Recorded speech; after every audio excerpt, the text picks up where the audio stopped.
ప్రేక్షకులకు నమస్కారం. నేటి వార్తలకు స్వాగతం. మంచిర్యాల జిల్లా హాజీపూర్ మండలంలోని గుడిపేటలో నిర్మాణం అవుతున్న మెడికల్ కాలేజీని ఎమ్మెల్యే ప్రేమసాగర్ రావు సందర్శించారు. మంగళవారం హాజీపూర్ మండలంలోని గుడిపేటలో నిర్మాణం అవుతున్న మెడికల్ కాలేజీని ఎమ్మెల్యే సందర్శించారు. మార్చి నెలాఖరు వరకు మెడికల్ కాలేజ్, హాస్టల్ భవనాల నిర్మాణం పూర్తి కావాలని ఎమ్మెల్యే అధికారులకు ఆదేశించారు. అంతకుముందు దొనబండాలో 33 kV విద్యుత్ సబ్స్టేషన్ ఏర్పాటు స్థలాన్ని పరిశీలించారు. ఈ సందర్భంగా ఎమ్మెల్యే మాట్లాడారు. రైతులను రాజులు చేసే కార్యక్రమానికి చర్యలు తీసుకుంటున్నట్లు తెలిపారు. దీనిలో భాగంగా దళారీ వ్యవస్థ లేకుండానే రైతుకు ధాన్యాన్ని అమ్ముకునే ఏర్పాట్లు చేస్తున్నట్లు పేర్కొన్నారు. మండలంలో మహిళా సంఘాల ఆధ్వర్యంలో రైస్ మిల్ ఏర్పాటు, 15,000 మెట్రిక్ టన్నుల సామర్థ్యం గల గోదాములు నిర్మించనున్నట్లు తెలిపారు. గోదాములలో నిల్వ చేసిన ధాన్యానికి రుణ సదుపాయంతో పాటు ఇన్సూరెన్స్ సదుపాయం కల్పిస్తున్నట్లు తెలిపారు. 100 కోట్ల వ్యయంతో ఫిష్ ప్రొడక్షన్ ప్లాంట్ ఏర్పాటు చేయనున్నట్లు తెలిపారు. ఇండస్ట్రియల్ కారిడార్ కూడా హాజీపూర్ మండలంలోనే ఏర్పాటు చేస్తున్నట్లు చెప్పారు. ఈ కార్యక్రమంలో అదనపు collector Motilal, RDO Ramulu, DRDO Kishan, జిల్లా పంచాయతీ అధికారి వెంకటేశ్వరరావు, విద్యుత్ శాఖ ఏడీ రాజశేఖర్, తహసీల్దార్ శ్రీనివాసరావు, దేశపాండే, ఎంపీడీఓ మధుసూదన్, ఆయా శాఖల అధికారులు, కాంగ్రెస్ పార్టీ మండల అధ్యక్షుడు తోట రవితో పాటు మండల నాయకులు పాల్గొన్నారు.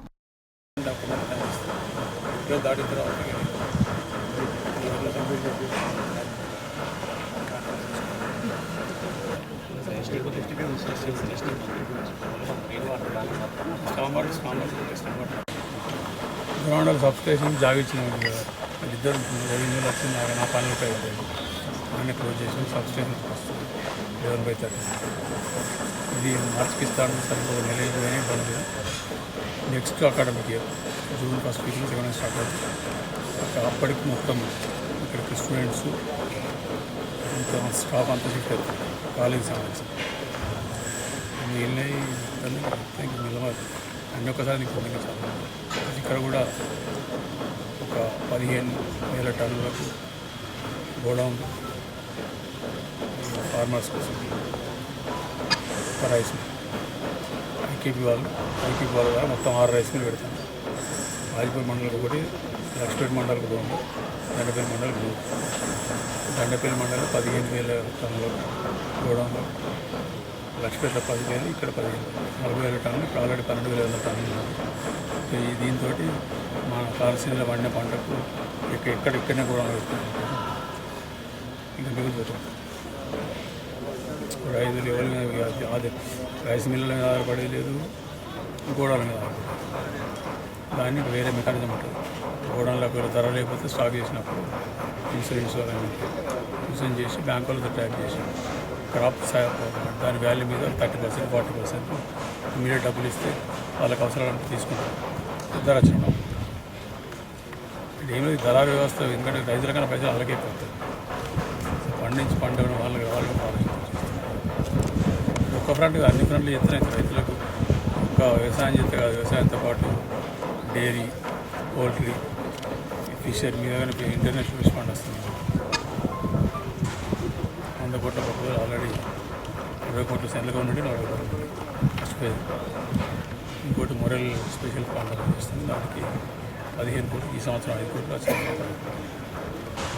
ఇక్కడికి వెళ్ళి ఎక్స్పోర్ట్. ఆర్మూరు నుంచి కేతన్పల్లి వరకు ప్రతిపాదిత 4 వరుసల జాతీయ రహదారి నిర్మాణంను నిలిపివేయాలని బాధితులు డిమాండ్ చేశారు. ఈ మేరకు మంగళవారం ఆర్డీఓ కార్యాలయం ఎదుట ధర్నా చేసి అధికారులు ఇచ్చిన నోటీసులను దగ్ధం చేశారు. ఈ సందర్భంగా బాధితులు మాట్లాడుతూ 63వ జాతీయ రహదారి నిర్మాణం ప్లాన్ తమకు నష్టదాయకంగా ఉందన్నారు. ఇప్పటికే ఎల్లంపల్లి ప్రాజెక్టు నిర్మాణం వలన భూములు, ఇండ్లు కోల్పోయిన మాకు మళ్లీ రహదారి నిర్మాణం కోసం భూములు గుంజుకోవడం ఎంతవరకు సమంజసమని ప్రశ్నించారు. కొంతమంది స్వార్థపరుల నిర్ణయంతో అలైన్మెంట్ మార్చారని ఆరోపించారు. ఎమ్మెల్యే కొక్కిరాల ప్రేమసాగర్ రావును కలిసి గోడు వెళ్లబోసుకోగా తమకు అండగా ఉంటామని, న్యాయం చేస్తామని భరోసా ఇచ్చారని తెలిపారు.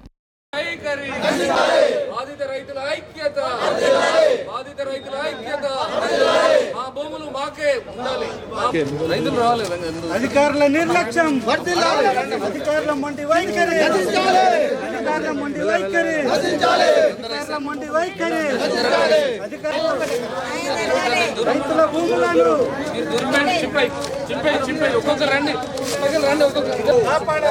రైతుల భూములను భూములను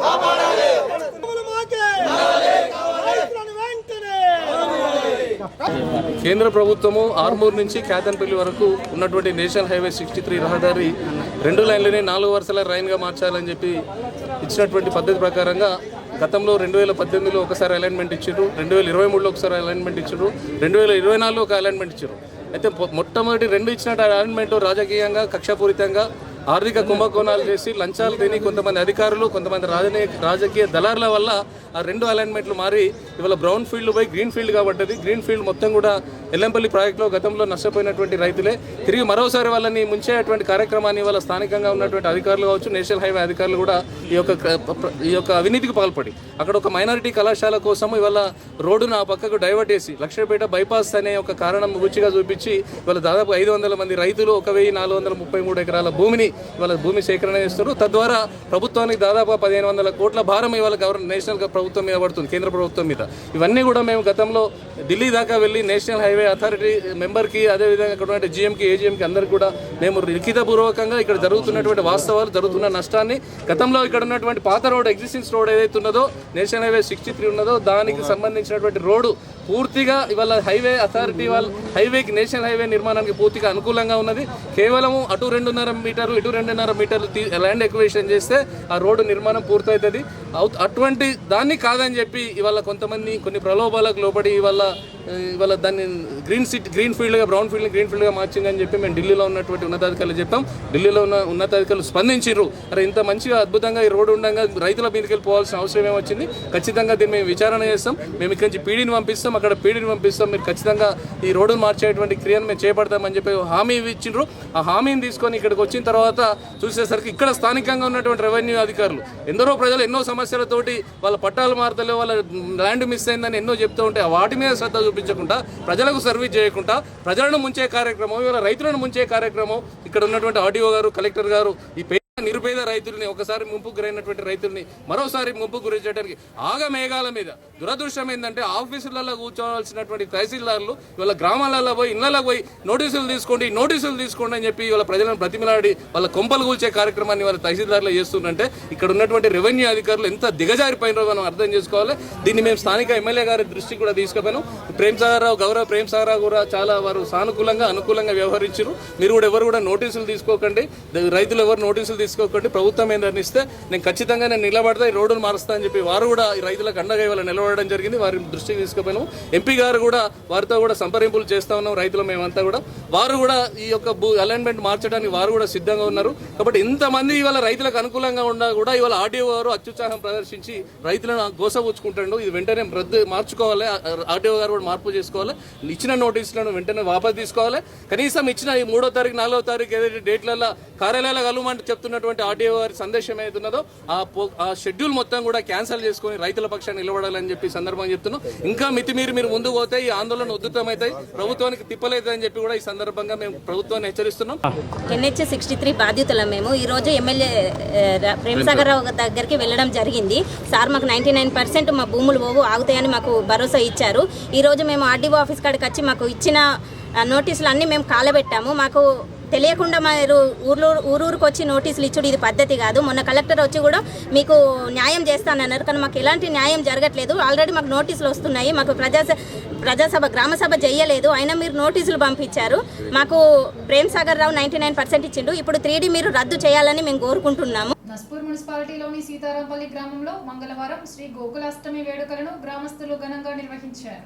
కృష్ణాష్టమి సందర్భంగా స్వర్గీయ నాగవెల్లి వెంకట నరసు కుమారులు గ్రామంలో భజన కార్యక్రమాలు చేపట్టారు. అనంతరం వారు కృష్ణుడు గోపికల వేషాధరణలతో గ్రామంలో ఊరేగింపు నిర్వహించారు. బాజా భజంత్రీలతో కృష్ణుడి చిత్రపటంతో అన్ని వాడల్లో తిరిగి కృష్ణాష్టమి వేడుకల విశిష్టతను తెలియజేశారు. ఈ కార్యక్రమంలో మున్సిపల్ చైర్మన్ సుర్మిల వేణు, సహకార సంఘం director Dharni Madhu, market committee director Dharni Mallesh, గ్రామ పెద్దలు పొనుగోటి రంగారావు, సిరిపురం రామన్న, ధర్ని శంకర్, దెబ్బటి రామన్న, బలిశెట్టి బాపు, కొక్కిరాల మోహన్ రావు, సత్యనారాయణరావు, నాగయ్య, దుర్కి మల్లయ్య, బలిశెట్టి సతీష్, కట్టుకూరి దేవన్న, తేరేటి కిష్టయ్య తదితరులు పాల్గొన్నారు.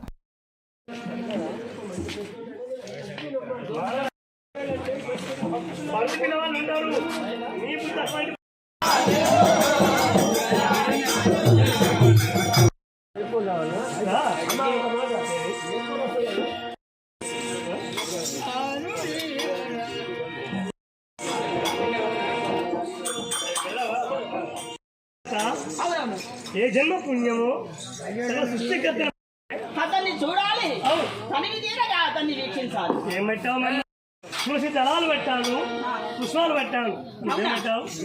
అలాగనే మరి ఈ సంవత్సరం కూడా కృష్ణాష్టమి సందర్భంగా మా యొక్క సిద్ధరంపల్లి గ్రామంలో గోపాల కాలువలు అనే కార్యక్రమాన్ని నిర్వహించుకోవడం జరుగుతుంది. ఏదైతే అంతరించిపోతున్న కళలు సాంప్రదాయాలని కాపాడుకోవడం మన బాధ్యతలో భాగంగా మా సిద్ధరంపల్లి గ్రామంలో గడిచిన ఒక 30-40 సంవత్సరాల నుంచి ఇది గ్రామ పెద్దలు అందరి సహకారంతో నిర్విరామంగా నిరంతరంగా ఈ యొక్క కార్యక్రమం జరుగుతుంది. ఇంతకుముందు కాక చెప్పినట్టు వీరు వేరే వృత్తులు ఉన్నప్పటికీ కూడా ఇక్కడ వీళ్ళ నాన్నగారు కానీ గతంలో వీళ్ళ అన్నగారు గారి ఈ కార్యక్రమాన్ని నిర్వహించారు కాబట్టి గ్రామ పెద్దల సహకారంతో ప్రతి సంవత్సరం కూడా ఈ యొక్క కృష్ణాష్టమి వేడుకల్ని మా ఊర్లో ఘనంగా నిర్వహించడం జరుగుతుంది. అందరూ కూడా దేవుని కృప వల్ల అందరూ కూడా మా సిద్ధంపల్లి గ్రామ ప్రజలు అందరూ కూడా ఎల్లవేళ సుఖశాంతులతో అష్టైశ్వర్యాలతో ఉండాలని చెప్పేసి నిండు మనసుతో భగవంతుని కోరుకుంటూ ఇలాంటి కార్యక్రమాలు ప్రతి సంవత్సరం ఇలాగే జరుగుతూ ఉండాలని ఆ భగవంతుడు కూడా వీళ్ళందరికీ కూడా ఆ యొక్క శక్తిని ప్రసాదించాలని కోరుకుంటూ నాకు ఈ అవకాశం ఇవ్వడానికి పెద్దలందరికీ కూడా ధన్యవాదాలు. సంవత్సరం సీతారాంపల్లి గ్రామంలో గోకులాష్టమి పురస్కరించుకొని కృష్ణ భగవానుడు పుట్టినరోజు సందర్భంగా 48 గంటలు భజంత్రులతోటి గ్రామస్తులు బాగా సంతోషంగా జరుపుకునే వేడుక. ఈ వేడుక ఈ గ్రామమే కాదు చుట్టుపక్కల గ్రామాలు కూడా బాగుండాలని కోరుకుంటూ మరి మేము కృష్ణ భగవాన్ని కోరుకుంటున్నాము. ముఖ్యంగా ఈ గ్రామంలో ప్రతి ఒక్కరూ ఇందులో పాల్గొని ఇందులో తమ వంతుగా పాల్గొనడమే కాకుండా ఈ సంతోష కార్యక్రమాన్ని విజయవంతంగా జరుపుకున్నందుకు ఈ గ్రామం మరి ఈ మండలం తరఫున ధన్యవాదాలు. నా పేరు నాగవెల్లి తిరుపతి.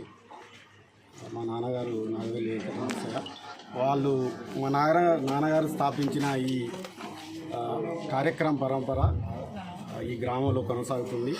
మా నాన్నగారు మా అన్నగారు ఇప్పుడు నేను మా తమ్ముడు ఈ గ్రామంలో ఈ కృష్ణాష్టమి వేడుకలను మా కుల సభ్యుల ద్వారా 2 రోజుల నిరంతర ప్రోగ్రాము చేస్తున్నాము.